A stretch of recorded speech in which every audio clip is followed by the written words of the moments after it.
আসসালামু আলাইকুম। আজকে আপনাদেরকে দেখাবো দুন্দুল দিয়ে পুঁটি মাছের রেসিপি। তো এই রান্নাটা হচ্ছে আমার ছোট চাচি করেছিল।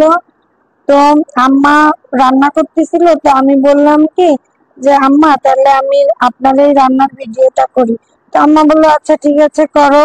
তো আম্মার রান্না অসাধারণ হয়। হ্যাঁ, আমি আম্মার কাছ থেকে অনেক রান্না শিখেছি। তো এখানে আম্মা পরিমাণ মতো তেল দিয়ে নিল, আর হচ্ছে পেঁয়াজ কুচি দিয়ে নিল, আর মরিচ, এটাকে বাদামি করে ভেজে নিল। ভেজে নিয়ে এ পর্যায়ে হচ্ছে কেটে রাখা ধুন্দুল গুলো দিয়ে দিল। আম্মা খুবই অল্প মশলা দিয়ে এই রান্নাটা করলো, কিন্তু খেতে মানে মাশাআল্লাহ অসাধারণ লেগেছিল।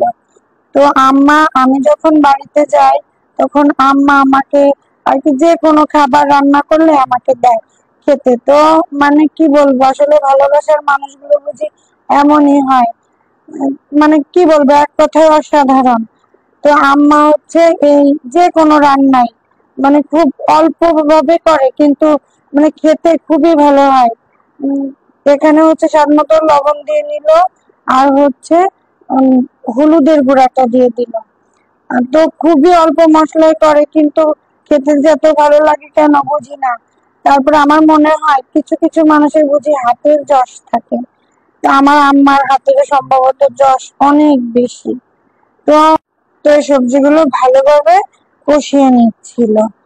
তো কষানো হয়ে গেলে এই পর্যায়ে হচ্ছে মরিচের গুঁড়া দিয়ে দিল, আর হচ্ছে সামান্য একটু জিরা বাটা দিয়ে নিবে। তো এই সামান্য একটু জিরা বাটায় আর কোনো মশলা এখানে ইউজ করবে না। তো তাও খেতে মানে অসাধারণ, আমি বারবার বলছি কারণ আসলে অনেক ভালো লেগেছিল খেতে। এ পর্যায়ে হচ্ছে সামান্য পানি দিয়ে নিল, পানিটা দিয়ে এই সবজিটা কষিয়ে নিবে। তো এখানে হচ্ছে এই যে মাছ দিয়ে নিল, এই মাছটা হচ্ছে আমাদের পুকুরের মাছ, একদম টাটকা মাছ। তো আজকে হচ্ছে মেরেছিল, তো আজকে রান্না করলো। তো এখানে হচ্ছে হলুদ লবণ আর সামান্য একটু তেল দিয়ে মেখে রেখেছিল মাছটা। তো এই মাছের ভিতর এত ডিম, মানে মাশাআল্লাহ কি বলবো, খেতে অসাধারণ হয়েছিল। তো ভালোভাবে হালকা ভাবে নেড়ে দিচ্ছিল, আর এই মাছটা ভালোভাবে কষিয়ে নিল।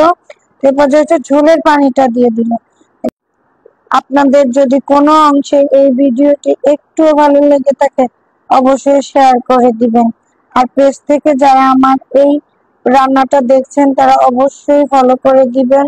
আর ইউটিউব থেকে যারা দেখছেন অবশ্যই সাবস্ক্রাইব করে দিবেন, লাইক কমেন্ট করে আমার পাশে থাকবেন। তো আজ এই পর্যন্তই, সবাই ভালো থাকবেন, আল্লাহ হাফেজ।